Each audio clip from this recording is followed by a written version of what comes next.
Class 8, 9, 10आव फरायनाय गथ'खौ जुदि बिफा सासेया सारेन्डार खालामोबा बे बिफा जानायनि जयगथायानो गैया। बुनांगौ बिफाखौ। हाबा जाबाय 6 मासल' जादों। हिनजावाबो उसुं गोदाखौ सोरजोंबा रायलायो। हौवायाबो दुब्लि बारियाव सोरजोंबा रायलायो।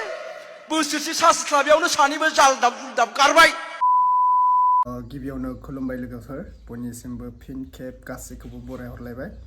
टाइटेल थाम्बनेल आरो क्लिपआव नुनानै नोंथांमोना एसेबाबो बुजिखाबाय जानांगौ दिनैनि आपडेटखौ। नंगौ, जोंहा बिथां फैलाजे बरगयारी गासैबो सिनायखानाय मुंदांखा बिथाङा सासे एक्टरबो, बेनिफ्राय बेफोरबायदि टिचारबो होननाय खोनानो मोन्दों बिथांखौ, प्रिन्सिपाल होननाय। दा बिथाङा मिटिंनि गेजेरजों प्रग्रामनि गेजेरजों मोनसे बाथ्राखौ बुंदों, बेखौ गोबां मोजां मोनदों आङो, खोनानानै गोबां गोजोननाय मोन्दों। बेफोरबायदि बिबुंथि, बेफोरबायदि रावखौ खोनाबा जों गोबां मानसिफोरा मोजां मोनो। नंगौ, आजिखालिनि जुगाव मा जालांदों, गावनि बिमा बिफाया गावनि गथ' गथायखौ जोबोद माबानो रोंला, बुरखायनो रोंला, हाबथानो रोंला। नोंथांमोना दा भिडिअखौ नायलांबाय था, मा बुंदों। जोङो फार्स्टआवनो बिथां फैलाजे बरगयारीनि मोननैसो बाथ्राखौ खोनासंग्रोनि, बेनिफ्राय आं मोननैसो बाथ्रा बुंगोन। दायो जोङो फार्स्टआवनो बिथां फैलाजे बरगयारीया मा बुंखो जों बेखौ नायलांग्रोनोसै आरोना। दा जोङो बिथांनि मोननैसो भाखनफोरखौ नायलांनोसै, फैदो। हाबा जाबाय 6 मासल' जादों। हिनजावाबो उसुं गोदाखौ सोरजोंबा रायलायो। हौवायाबो दुब्लि बारियाव सोरजोंबा रायलायो। बोसोरसे सास्लाबियावनो सानैबो जालदाब जुलदाब गारबाय। जुगाबो ओरैबायदि, फिसाय गारनाय हिनजावखौनो सेंग्राया गोसोथोब्रबलायबाय। बेखायनो आं सानो, दासो जोनोम जानांगौमोन साला। बेसे समावसो जोनोम जानांगौमोन जोंबो। दासो सेंग्रा जानांगौमोन। गारलाय लालाय 15 जनसो लागौमोन आं जालायलांबाय। बै सालबारियावबो दं फुजा, रुपुयावबो दं फुजा, सिमलायावबो दं फुजा, सावदोर फुजायावबो दं फुजा। हरसे थाल्ला गिदिंनानै आरो अखानायै हरनि 3टायाव न'आव मोनहैलायबाय। जेबो बुङा बिमा बिफाया। हालालाय आं फिसालाखौ सामोल खालामदो, नोंनो खालामदो। क्लास 8, 9, 10आव फरायनाय गथ'खौ जुदि बिफा सासेया सारेन्डार खालामोबा बे बिफा जानायनि जयगथायानो गैया। बुनांगौ बिफाखौ। हाबा जाबाय 6 मासल' जादों। हिनजावाबो उसुं गोदाखौ सोरजोंबा रायलायो। हौवायाबो दुब्लि बारियाव सोरजोंबा रायलायो। बोसोरसे सास्लाबियावनो सानैबो जालदाब जुलदाब गारबाय। जुगाबो ओरैबायदि, फिसाय गारनाय हिनजावखौनो सेंग्राया गोसोथोब्रबलायबाय।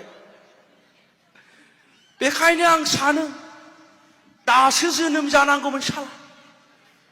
बेसे समावसो जोनोम जानांगौमोन जोंबो। बेखिनिसै, नोंथांमोना नुखाबाय। बिथां फैलाजे बरगयारीया बुंदों गावनि गथ' गथायखौ माबायदि सेफटि लाखिनांगौ। नंगौ, आजिखालिनि जुगाव क्लास 7, 8, 9, 10 फरायनायखौनो गावनि बिमा बिफाया माने जेबो खालामनो हाला, हेंगारना होयो आरोना। जि जायो जागोन, गथ' गथाया जेथि उरायगोन होननानै। दा बेयो गोबां गोरोन्थि आरोना। गावनि बिमा बिफायानो गावनि गथ' गथायखौ क्लास 8, 9, 10आवनो जुदि बुरखायना लाखिनो हायाबा, आरो गेदेर जाबावबा मा दंबावो, हानायथ' नङा। दा बे फिसा समावनो जुदि लाइमोन समावनो गथ'फोरनि गोसोखौ हमथानो हायाबा मा जालांगोन, बियो गोसोआ गुबुनजों बिरलांगोन आरोना। गोसोआ माने उल्थां फाल्थां जालांगोन गावनि सेंग्रा सिख्लाफोरा। बेनिखायनो उन्दै बैसोआवनो क्लास 8, 9, 10 फरायनायावनो बिथांमोननि गोसोखौ हमथानो हानांगोन। मानो होनबा जोंनि सेंग्रा सिख्लाफोरनि लाइमोना क्लास 7, 8, 9निफ्रायसो गाज्रि जालांनो हमो।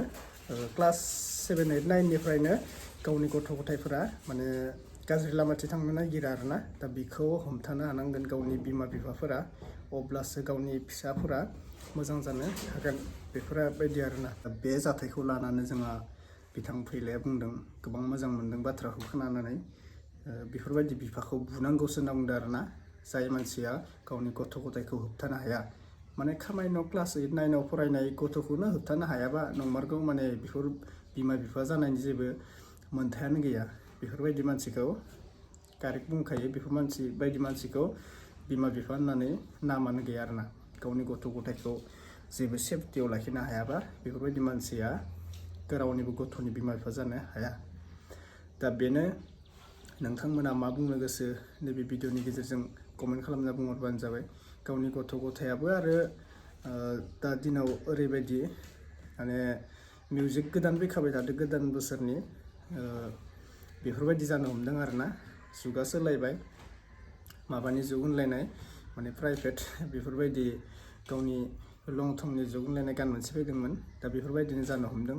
दा गानजों मिलायनाय, जाथायजों मिलायनाय बेफोरबो ओंखारगासिनो।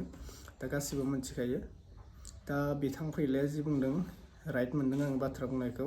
दा जायफोरा कमेन्ट खालामनो गोसो कमेन्ट खालामना बुंहरबानो जाबाय। आरो बिमा बिफानिबोल' नङा, बिमा बिफायाबो गासैखौबो बिदि जाथों गाज्रि जाथों होनना गावनि गथ' गथायखौ गाज्रि फोरोङा देलाय।